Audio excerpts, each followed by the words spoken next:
The king penguin. Whoosh! A king penguin slides across the ice on its large, round belly. It pushes off from the ice with its wings and lets the slippery surface slide it forward. This is called tobogganing, because it is similar to a human sliding around on a toboggan. Since their bodies are so big and their legs are so short, tobogganing is the easiest way for king penguins to move quickly. At about 3 feet tall, king penguins are the second largest penguins in the world. King penguins live mostly on sub-Antarctic islands, but often breed on the northern coast of Antarctica. They dive into the freezing ocean to catch juicy squid, small fish, and krill. Sometimes they must dive as deep as 165 feet before they find food, and even deeper in the winter.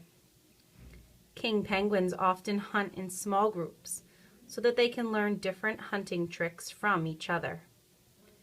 When spring comes, king penguins flock to the beaches and valleys to breed and raise chicks. Since it takes a chick a whole year to mature, king penguins can only breed twice in 3 years. They tend their chicks in colonies of penguins that can range in size from 30 penguins to tens of thousands of penguins. King penguin chicks are fed huge amounts of food to prepare them for the coming winter.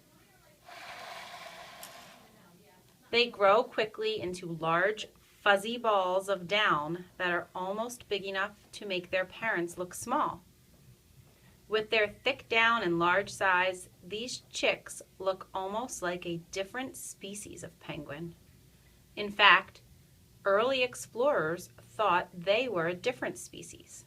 For a long time, king penguin chicks were known as woolly penguins.